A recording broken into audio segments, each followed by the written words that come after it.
السلام علیکم۔ امید ہے کہ آپ سب خیریت سے ہوں گے۔ آج میں آپ کے لیے ایک بہت ہی دلچسپ ویڈیو لے کر حاضر ہوئی ہوں۔ اس ویڈیو کا موضوع ہے قوم سبا۔ اس ویڈیو میں آپ کو بتاؤں گی کہ قوم سبا کو قوم سبا کیوں کہا جاتا ہے۔ قوم سبا نے ایسا کون سا گناہ کیا کہ اللہ تعالیٰ نے اس خوبصورت اور صاف شفاف علاقے کو خوفناک اور کانٹے دار کھنڈرات کے اندر تبدیل کر دیا اور دنیا کے سب سے خوبصورت علاقے کو دنیا کا سب سے بدصورت علاقہ بنا دیا، اور قوم سبا سے اپنی تمام تر نعمتوں کو کیوں چھین لیا۔ ایک ایسی قوم جو اپنی زندگی لگژری لائف سٹائل کے ساتھ گزارا کرتی تھی، اور جس قوم کو اللہ تبارک و تعالیٰ نے بے پناہ نعمتوں سے نوازا تھا۔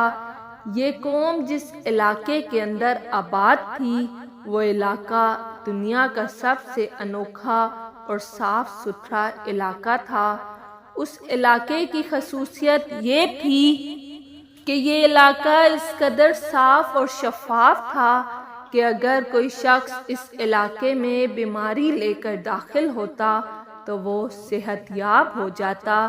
لیکن قوم سبا نے ایک ایسا کون سا گناہ کیا کہ اللہ تعالیٰ نے اس خوبصورت اور شفاف علاقے کو کھنڈرات میں تبدیل کر دیا۔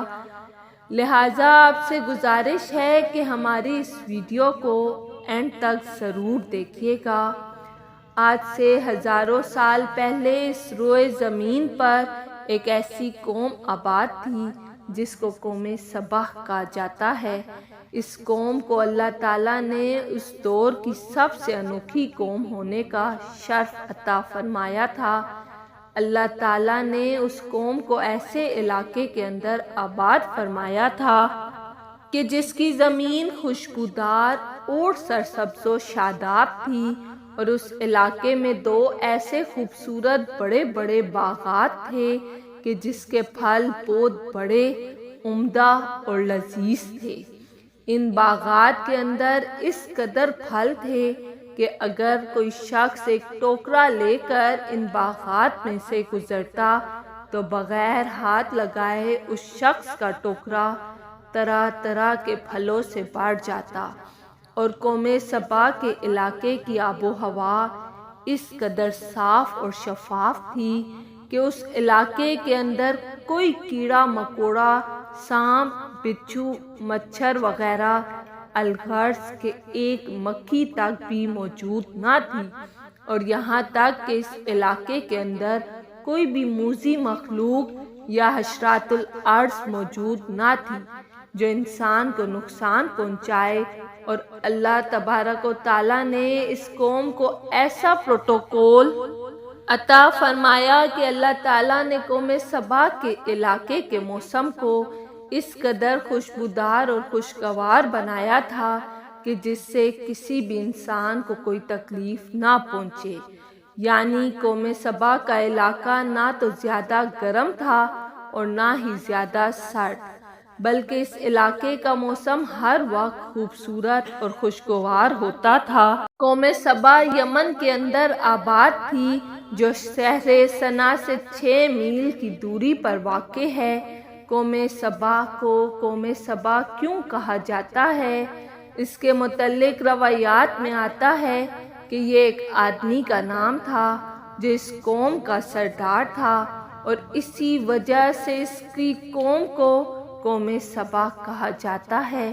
جیسا کہ حدیث پاک میں آتا ہے کہ حضرت ابن عباس رضی اللہ تعالیٰ عنہ سے روایت ہے کہ ایک شخص نے حضور اکرم صلی اللہ علیہ وآلہ وسلم سے سوال کیا، یا رسول اللہ صلی اللہ علیہ وآلہ وسلم، سبا جس کا ذکر قرآن پاک میں ہے یہ کسی آدمی کا نام ہے یا عورت کا، یا زمین کے کسی حصے کا نام ہے؟ تو حضور اکرم صلی اللہ علیہ وآلہ وسلم نے ارشاد فرمایا کہ یہ ایک آدمی کا نام ہے جس کے 10 بیٹے تھے۔ قوم سبا 2 پہاڑوں کے درمیان آباد تھی۔ ان دونوں پہاڑوں کے درمیان ایک دیوار کو بنا کر وہاں پر پانی جمع کیا جاتا تھا، جیسا کہ آج کے دور میں پانی کو جمع کرنے کے لیے ڈیم بنائے جاتے ہیں، اور اس پانی سے یہ قوم اپنی تمام تر ضروریات پوری کیا کرتی تھی۔ اس کے علاوہ اللہ تبارک و تعالیٰ نے اس قوم کو طرح طرح کی نعمتوں سے نوازا تھا۔ اس طرح جب اللہ تعالیٰ نے اس قوم کو طرح طرح کی نعمتوں سے نوازا تو یہ قوم سرکشی پر اتر آئی۔ جیسا کہ آپ جانتے ہیں کہ جب کسی انسان کے پاس بے پناہ مال و دولت اور بے شمار نعمتیں آ جائیں اور اس انسان کو کوئی بیماری بھی نہ لگے تو وہ انسان غرور اور تکبر کے اندر مبتلا ہو جاتا ہے۔ ایسا ہی قوم سبا کے ساتھ ہوا۔ جب اللہ تعالیٰ نے اس قوم کو ہر طرح کی نعمتوں سے نوازا تو یہ قوم سرکشی پر اتر آئی اور اللہ تعالیٰ کی نعمتوں کا شکر ادا کرنے کی بجائے غرور اور تکبر کے اندر مبتلا ہو کر اللہ تبارک و تعالیٰ کی نافرمانیاں کرنے لگی۔ اس قوم کی ہدایت کے لیے اللہ تعالیٰ نے یکے بعد دیگر 13 انبیاء کرام کو مبعوث فرمایا، جنہوں نے اس قوم کو ہدایت کی طرف بلایا اور اللہ تعالیٰ کے شکر گزار قوم بننے کا کہا، لیکن اس قوم نے ان تمام تر انبیاء کرام کو ایک ایک کر کے جھٹلا دیا اور کسی کی نہ مانی۔ اس قوم کا ایک سردار تھا جس کا نام حماد تھا، اور یہ ایک متکبر بادشاہ تھا۔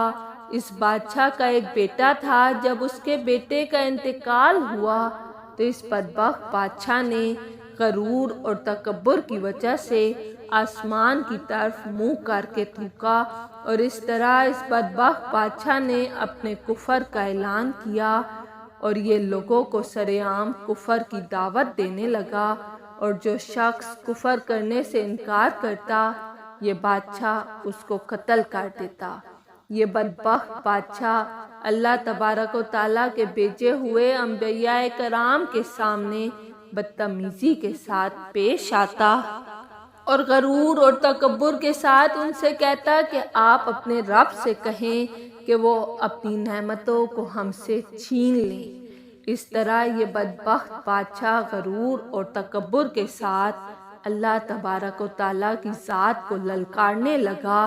اس بادشاہ کا یہ ماننا تھا کہ جو کچھ بھی ہمارے پاس ہے وہ ہمارا اپنا ہے، یعنی یہ نعمتیں اللہ تعالیٰ نے ہم کو نہیں دی۔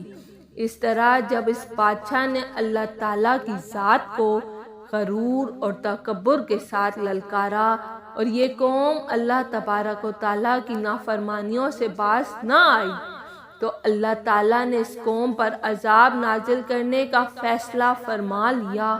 قوم سبا چونکہ 2 پہاڑوں کے درمیان آباد تھی جن کے درمیان دیوار کو بنا کر پانی جمع کیا جاتا تھا، ان پہاڑوں کے درمیان 3 بڑے بڑے تالاب تھے جن کو دیوار کے ساتھ بند کیا گیا تھا۔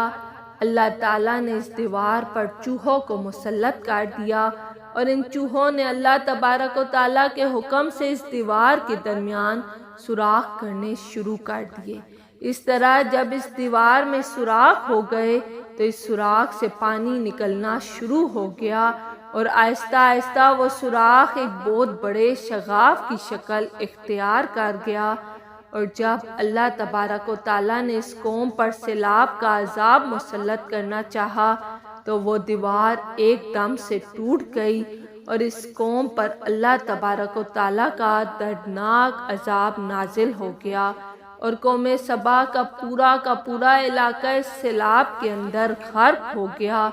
اس سیلاب کے اندر قوم سبا کے تمام سرسبز و شاداب باغات اور کھیت تباہ و برباد ہو گئے اور ان کے عمدہ اور عالیشان محلات سب غرق ہو گئے، اور اس طرح اللہ تعالیٰ نے قوم سبا پر اپنا دردناک عذاب نازل فرمایا اور قوم سبا کو تباہ و برباد کر دیا۔ روایات میں آتا ہے کہ قوم سبا کا وہ علاقہ جہاں سب سے خوبصورت، عمدہ اور لذیذ باغات تھے، وہاں پر اللہ تبارک و تعالیٰ نے خوفناک اور کانٹے دار درختوں کو پیدا فرما دیا۔